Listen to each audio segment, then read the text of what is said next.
BNP যদি মুসলমান হয়, জামাত ইসলাম যদি মুসলমান হয়, জাতীয় পার্টি যদি মুসলমান হয়, এনসিপি যদি মুসলমান হয়, চরমোনায় যদি মুসলমান হয়, তাহলে আগামী সংসদ, আগামী পার্লামেন্ট কোরআন দিয়ে চলবে না কেন? আমাদের দাবি জামাত ইসলাম হিসেবে নয়, আমি কোন পলিটিক্যাল পার্টির সাথে I am not connected with any political party in Bangladesh. I am just talking about on this matter as a citizen of Bangladesh. আমি নাগরিক হিসেবে বলছি, আমাদের প্রাণের দাবি আগামীর পার্লামেন্টে প্রত্যেকটা আইন পাস হতে হবে আল্লাহর কোরআন দিয়ে। বগুড়ার ভাইরা আমার,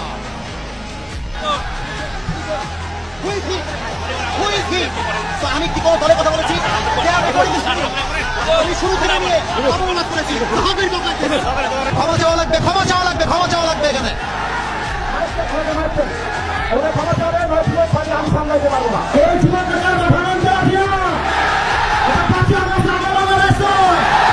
কেউ যদি কথা নেয়, আমার বাংলার যুবক ভাইরা ওদের বাবার নাম ভুলা দিবে। বাংলাদেশ চলবে আল্লাহ কোরআন দিয়ে। মুসলমানের দেশ এইটা, আগস্টের পর দেশটা স্বাধীন করেছি।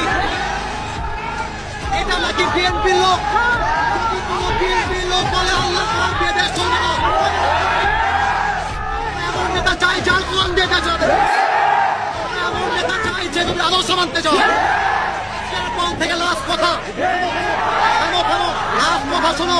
বগুড়া বলে কথা নয়, যেখানে যেই নেতা কথা দিবে জুতা প্রাণে নামাই দেওয়া।